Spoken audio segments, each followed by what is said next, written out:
ये मनुष्य को इसलिए उत्तम कहा है कि हम लोग खुद का तो अपना कल्याण करते ही करते हैं, लेकिन पशु पक्षी धरती को भी हम सारे शिष्य का ताज का इसलिए कहा कि जो मनुष्य शरीर है ये सब योनि में उत्तम है। बड़े भाग्य मानुष तन पावा, सुर दुर्लभ सदग्रंथ न गावा, साधन धाम मोक्ष कर द्वारा, पाए निज प्रमुख सवारा।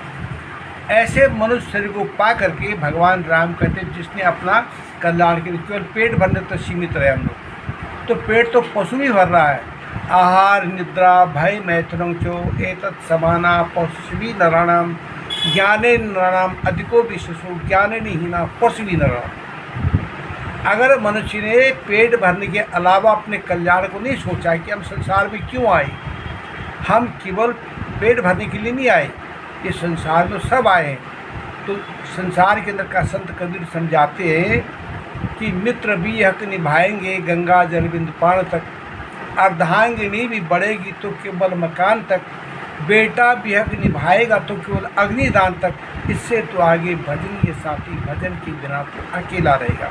रेमन मुसाफिर निकलना पड़ेगा, काया कुटी खाली करना पड़ेगा। कि सत्य यही है कि जो संसार में आया है वो जाएगा। तो हर एक आदमी संसार से जाने से घबरा रहा है। आने में तो खुशी हो रही सब कुछ संसार में आए, लेकिन जब संसार से हम जाएंगे तो बड़ा दुख हो रहा कि चौथा में संसार से न जाओ। पर जाना है, ये सत्य है। चाहे तुम्हारा क्यों कितना ही पैसा हो, चाहे कितना बड़ा बिजनेस हो, चाहे कितना बड़ा पद हो, कितना ही बड़ी सहूलत हो, ये सब छोड़ के जाना पड़ेगा। यहाँ तक शरीर भी साथ जाएगा नहीं। तो साथ जाने वाली चीज़ क्या है?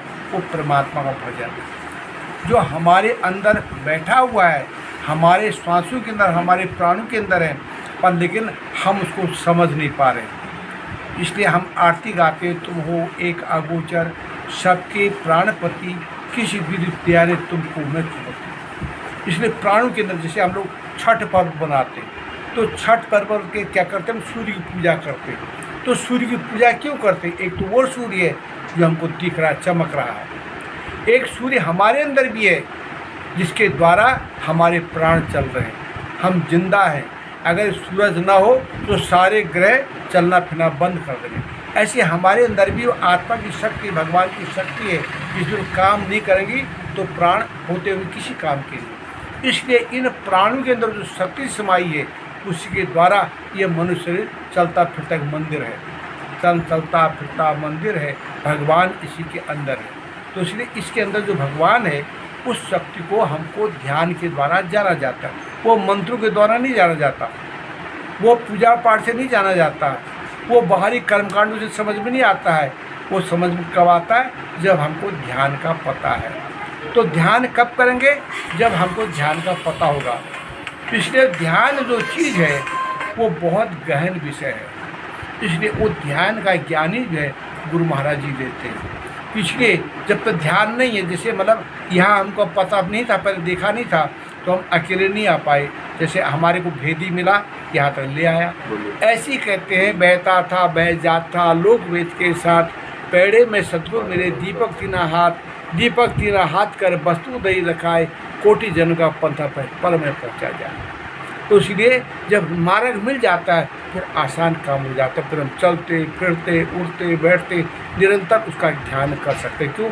जब श्वास है, हम थोड़ी देर के लिए खाना छोड़ सकते हैं, सोना छोड़ सकते हैं, इधर उधर जाना छोड़ सकते हैं, लेकिन श्वास को हम एक घड़ी में बंद नहीं कर सकते। हम रात को सो भी जाएंगे तो भी श्वास हमारा चलेगा। तो इसलिए श्वासों के अंदर वो ऐसी शक्ति छिपी हुई है जो हमको जिंदा रखती है। वो जिंदा रखने जो शक्ति, उसको प्राण कहते हैं। उन प्राणों का ही भजन आत्मा का ध्यान है, आत्मा ज्ञान है। इसलिए उन प्राणों को कौन चला रहा है, इसको आपको समझना है। तो इसलिए उसी का ज्ञान जो है गुरु महाराज देते, उसको आप चलते फिरते उठते बैठते सब समय कर सकते हैं। उसको आप दुख में सुख में हर समय कर सकते हैं। तो इसलिए उसी का निरमय निरंतर आत्मा सब घट आठों याम, वाही को संतन कहो राम वाही को नाम। इसलिए उस भजन को, उस ज्ञान को समझना है। जब तक उस ज्ञान को हमने समझा नहीं तो जीवन हम जी भी रहे हैं, ये तो पशु भी जी रहा है। तो हमें खाना पीना सो जाना सब काम है, पशु समाना क्यों देह मनुष्य की धारी। तो मनुष्य शरीर क्यों मिला? फिर ये खाना पीना तो पशु भी कर रहा है, बाल बच्चे तो पशु भी पैदा कर रहा है, पर लेकिन ये मनुष्य शरीर क्यों कि मनुष्य शरीर में हम भगवान को भजन कर सकते हैं, इस जीवन का उद्धार भी कर सकते हैं। इसलिए इस जीवन को समझने के लिए हम ध्रुव की कहानी सुनते हैं, हम प्रहलाद की कहानी सुनते हैं, मीरा की कहानी सुनते हैं। उस राजा थे, राजा होते हुए भी उन्होंने भगवान के, देखो ये दरभंगा जो है हम देखते हैं अष्टावक्र जो 8 अंगों से टेढ़े मेढ़े थे, जिनको लोग हेत से देखते थे, और उन्होंने राजा जनक को ज्ञान दिया। जब राजा जनक को ज्ञान दिया तब देखो राजा जनक कितने महान ज्ञानी बन गए, और जिन्होंने सुखदेव मुनि को भी ज्ञान दिया। तो देखो राजा होते हुए भी वो विदेही कहलाए। तो विदेही का मतलब क्या आता है कि गृहस्थ में रहते हुए भी हम भगवान का भजन किया उन्होंने। तो इसलिए वो भजन किया जो राजा जनक ने भजन किया, जो राम ने, जो ध्रुव ने, प्रहलाद ने, हनुमान ने भजन किया, वो कौन सा ज्ञान था। भगवान कहते अर्जुन ये जो शक्ल तू मेरी देख रही है इसमें तेरे में कोई अंतर नहीं है। जैसे बाप बेटे की शक्ल में कोई अंतर नहीं है, पर बाप अलग है बेटा अलग है, ऐसे भगवान कहते तू अलग है मैं अलग हूँ। तू इस बात को नहीं जानता मैं जानता हूँ, इसलिए तू उस ज्ञान को जान। तो भगवान ने जब अर्जुन को ज्ञान दिया, और वही अर्जुन तो हाथ जोड़ता का महाराज आप तो देवी को देव हैं, गुरु को गुरु हैं। तो जब उस ज्ञान को जानोगे तभी ये मनुष्य में सफल बन जाए। अपने संस्कार बनाने पड़ते हैं। संस्कार जैसे तुम बनाओगे, संस्कार बनाओगे नहीं तो कैसे बनेगा तुम। इसलिए जो है संस्कार सत्संग से बनते हैं, जब संगत से बनते हैं, समझे ना। जैसे तुम दारू नहीं पीते, तुम रोज दारू के अड्डे में बैठे रहो तो लोग ये दारू पीता होगा।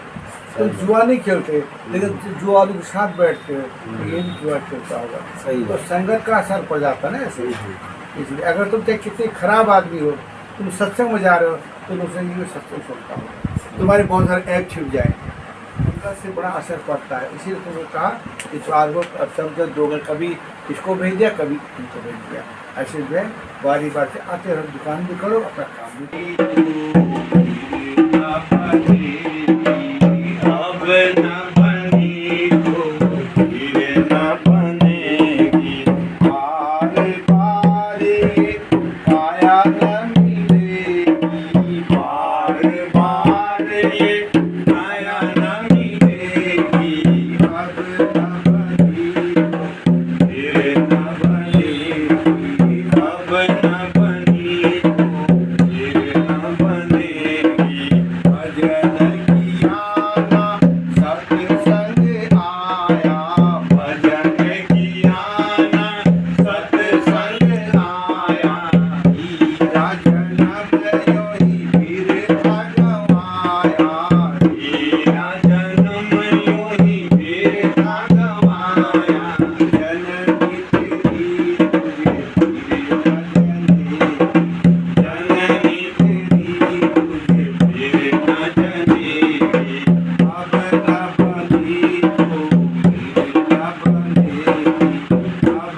सागर क्या है?